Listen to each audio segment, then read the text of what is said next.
So who wants to pick the first number? Oh wait, Kay. Oh yes. You gotta start us off. So let me just choose somebody a little random. I have some notes here. So we just want to acknowledge Black women. One is still Women History Month, and we just want to acknowledge different Black women who have made impacts and maybe not really get that recognition. So today, Septima Clark, she was fired from teaching for refusing to leave the NAACP. She became a badass voice for Black teachers' rights and a vanguard for adult education against oppressive voting and literacy tests. So shout out to Ms. Septima Clark. Yes. Definitely an ancestor who paved the way. And let's cheers to her. That's what we need to be toasted to. Cheers to the teachers. Oh, Repeat the woman's name again. Septima Clark. Cheers to Septima Clark and Kayla Moore. Okay. Topic. So yeah, just for a brief introduction, we wanted to create this space just to talk about topics that we relate to as Black women, and we definitely wanted to start with our women in our foundation first, but we hope in the future to expand this platform, to invite more people on to hear their perspective. But yes, that's just the intro. So who wants to go first? Y'all want me to pick a number? Yes. 5. Oh. I said 5. Okay, Kay said 5. This is a random list of topics, and so we're just randomly choosing it. Okay. 5, and is it who grabs for it? Oh, not who grabs for it. We're playing. No, she is funny. Alright, number 5. 3, 2, 1. Whoever grabs it I'm first. not fighting with you. It's not fighting. Not 1, 2, 3, not it. Alright, come on. Number 5, go ahead. Shout out to the girls for the charcuterie board. Shout out to the ladies. Alright, what's the question, Sky? The first question. Okay, topic number 5 is our experiences in education with college. Ooh, with college. Get the talking stick. 3, 2, 1. I I was definitely about to reach. Nobody reached. Y'all was weird. I was definitely about to reach. Alright, y'all mad weird. You let the teacher reach first. I know. Okay. It's like, no, I love y'all. Alright, so our experience with college. So first, I started off at community college of Southern Maryland, because it was cheaper. Just point, period, blank. And then after that, I went to Coppin State University because it was the cheapest. And like, I always feel like, even till today, I feel like college was another way to enslave Black people, saying that you had to have a piece of paper to say that you were worth a certain amount in order to get paid. So I refused to go in debt for it, because then you are in a different type of financial slavery. That was just my whole shebang with college. But when I got to Coppin, I realized that there were a lot of opportunities that the PWIs were getting that we weren't getting, and so that's why I created the Coppin State Education Association, because I was like, how can I create an opportunity that is realistic after this? Like, okay, what is after this? Because after this, I'm supposed to be getting to my bag, right? Like, after this, I'm trying to network. After this, like, what's next?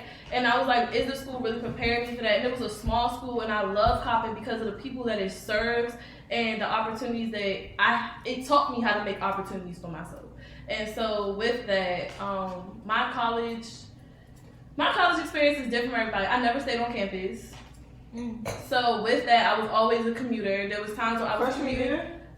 So my freshman year was different because I was at community college. I didn't go to Coppin until my junior year. I only went there my junior and my senior year. So yeah, that was my college experience. I made some great friends. Shout out to Jaquan, Takia, Asia. Those are lifelong friends for me. Like, we still cool even after college. And I can say, to an extent, Coppin did prepare me for what I'm doing today. Hey. Anyone else? College experience?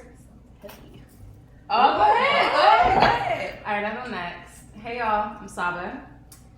They don't know me. But yeah, I went to the University of Maryland, College Park. So I went to a very much PWI. Very much. It was a lot of white people. And so my experience was filled with clubs and organizations. I honestly pushed myself into clubs. I was a part of the Black Student Union, Black Engineering Society, Ethiopian Eritrean Student Association. I started my own club called the Jeopardy Club. I was the president of the Black Honors Caucus. So I just made sure to keep myself surrounded by Black people because I knew, we keep us safe ever since my freshman year. And other than that, in my classes, I graduated from College of Philosophy, Politics, and Economics major, and so I was in the College of Arts and Humanities. And in the College of Arts and Humanities, it was also very white. Like, all my professors were white, all the people around me, my classes were white. And so it was just, honestly, college was me trying to find out how to survive and thrive in a space that was not meant for me. I didn't see any people that looked like me, anything like that. And made it through. It took me 5 years. And now I'm on the other side of it. And so I do feel like college, I'm happy that I decided to focus on economics, entrepreneurship, and business because that's what I do now. I'm a full-time business owner. And so yeah, I'd say that my college experience it ended up good, but I definitely did come in college as a computer science major, and that shit almost took me out.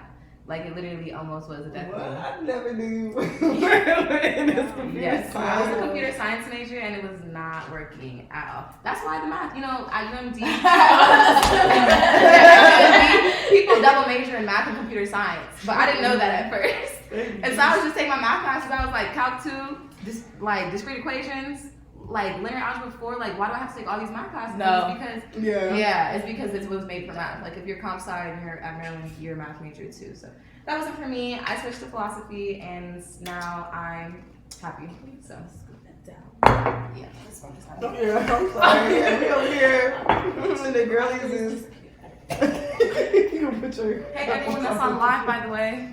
Hey, love. Hey, if y'all got some questions, go ahead, drop it in the chat. It don't matter what it is. It's a question. It looks like it's a question right there. No, it's not. Oh, it is. Sorry. I'm sorry. You're right. It is. So it's a question for you, Kay. Oh. It's a good question. Okay. So, and as far as your experience in education, how is being a teacher in DC? Are your facilities up to date and everything running well? Child, DM me. You know that's UL. DM me. We want to talk because that the question that Scott specifically asked was towards college, so I don't want to derive the conversation too much because she has some other bomb topics. But DM me, we can definitely talk about that because there's some things personally with inside the classroom and I'll talk. We'll talk. Not good enough. Yeah, it is impacting the health of little Black children and our Black teachers. Okay, there's no more questions. People are just All right, go ahead, Scott. people are just sending love. So, my college experience, I started at a college called Old Dominion University. This is about 4 hours away from here. I thought it was going to be my escape route from DC, but it was, in fact, the route that took me right back. I love you here. For real. So it was considered an MSI, which was a minority serving institute. It was pretty large. It's the largest community school on the East Coast. And I remember my mom used to always be like, that school's not catering to you. It's not going to push you down your field. I'm like, girl, you don't know what you're talking about. Like, they all up to date. They got all the new stuff. But it wasn't until I transferred to my HBCU, the University of the District of Columbia, that I realized it's very true. Like, people actually genuinely want to help you or put you in positions where they see alignment with your career goals. And I would say that's the only difference between HBCUs. But in a way, we gotta look at the history of how HBCUs was created and see the fact that they still are being oppressed in their own way. Absolutely. So it's you're giving me this opportunity, but my department don't got no funding or something like that, or your facility is not as up to date as another facility. It's just different little things like that. But when I was at that MSI, I seen what my 43,000 was going to, but 43,000, y'all. Sheesh. Okay. My college experience was a tad bit lonely and ghetto. I went to school out in Ohio, the University of Toledo. It's also a PWI. And I moved there with nobody, no friends, no one I knew. I didn't go down there with inclinations of people who I may have known in DC, and the race was completely different. I was surrounded by white people after growing up in a city where it was still a little bit predominantly Black. But my freshman year, it was crazy.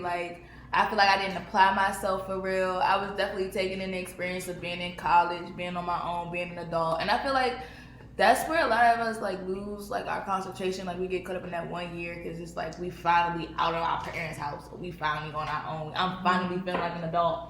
And I effed up bad. I was like, my grades were terrible. I had like a 2-point-something GPA. I was on probation. And then my sophomore year, I don't know what happened, but I was like, baby girl, we gotta figure it out. So every year, going back to school, I told my mom I didn't want to go and I wanted to drop out, but I kept going back. But my sophomore year on, I was on the dean's list. I became the top of the economics department. My friend They voted graduated me. cum laude. They voted me the head of the econ department and put me up in a competition to be one of the like the head people in the First school. gen. I'm fucking dead. First gen cum And laude. and when I first entered school, I was going to do biomedical engineering, but math is not my forte. I actually ended up switching my major to economics, environmental economics, but I then became a math tutor while there because I ended up having to still take English math. It was crazy, but I appreciate it a lot. But the loneliness, it was real. I never knew how much I needed to be around black people till after that. Like I wasn't even involved in school. There was a black student union. There was all that. I didn't want to do nothing. I was like, I don't know who these black people are. They're weird. You know, they're Midwesterners. I'm from the East Coast. You know, they act like they at high school. We supposed to be grown. Like it was just like no. I wish I kind of would have stayed home because I probably would have saved more money on some real.